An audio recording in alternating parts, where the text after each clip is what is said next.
नमस्कार दोस्तों, जय माता दी। कैसे हैं आप सब? आशा करती हूँ आप सब बहुत खुश होंगे, सुखी होंगे, संपन्न होंगे। आप सभी को अपने चैनल मांगलिक थॉट्स में बहुत बहुत स्वागत है। दोस्तों, नवरात्र में अष्टमी और नवमी तिथि को कन्या पूजन और हवन का विधान है।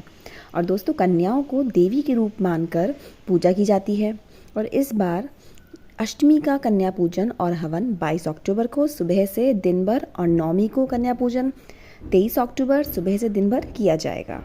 दोस्तों, 10 वर्ष से कम आयु की कन्याओं का पूजन श्रेष्ठ माना गया है और कन्याओं के पूजन के बाद उन्हें दक्षिणा, चुनरी, उपहार प्रदान किया जाता है और पैर छूकर आशीर्वाद प्राप्त कर उन्हें विदा करना चाहिए। दोस्तों, कन्या पूजन के साथ एक छोटे बालक को भी भोजन कराएं। बालक को बटुक भैरव का स्वरूप माना जाता है। दोस्तों, आइए जानते हैं कन्या पूजन का महत्व क्या है। पुराणों के अनुसार कुंवारी कन्याओं का पूजन विधि विधान से करना चाहिए। कुंवारी कन्याएं वही कहलाती हैं जो कम से कम 2 वर्ष की हो चुकी हों। 3 वर्ष की कन्या को त्रिमूर्ति और 4 वर्ष की कन्या को कल्याणी माना गया है और 5 वर्ष वाली को कन्या को रोहिणी, 6 वर्ष वाली कन्या को कालिका, 7 वर्ष वाली कन्या को चंडिका कहा गया है। 8 वर्ष वाली कन्या का नाम शांभवी और 9 वर्ष वाली कन्या को साक्षात दुर्गा और 10 वर्ष वाली को सुभद्रा कहा गया है। दोस्तों, क्या आप जानते हैं कि शास्त्रों में इससे ऊपर अवस्था वाली कन्याओं का पूजन निषेध माना गया है।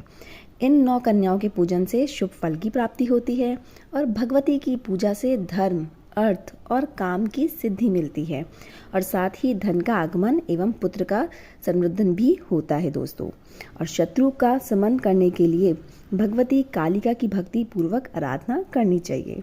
भगवती चंडिका की पूजा से ऐश्वर्य और धन की पूर्ति होती है। दोस्तों, किसी कठिन काम को सिद्ध करते समय अथवा शत्रु का संहार करना हो तो भगवती दुर्गा की पूजा अवश्य ही करनी चाहिए।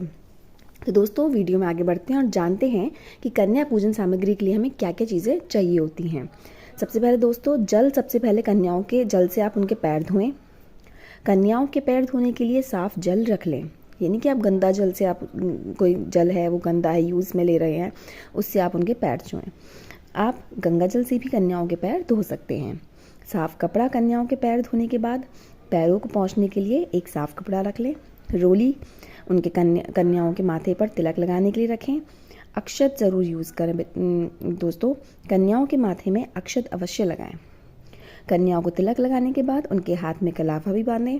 कन्याओं पर पुष्प भी चढ़ाएं और कन्याओं को उड़ाने के लिए चुन्नी की ज़रूरत भी होती है। आप अपने इच्छा अनुसार उन कन्याओं को फल खिला सकते हैं, जो भी आपकी इच्छा हो। कन्याओं के लिए मिठाई अवश्य लाएं और भोजन सामग्री में हलवा, पूड़ी, चने, इनका आप कन्याओं को भोजन सामग्री का भोग अवश्य लगाएं। दोस्तों, कन्या पूजन के बाद कन्याओं को दक्षिणा देने का विशेष महत्व होता है।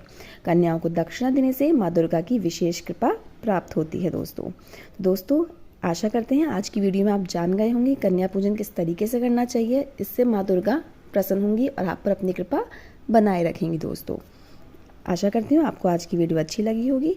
अगर आपको आज की वीडियो अच्छी लगी तो कमेंट बॉक्स में कमेंट करके ज़रूर बताएं। धन्यवाद दोस्तों। जय माता दी।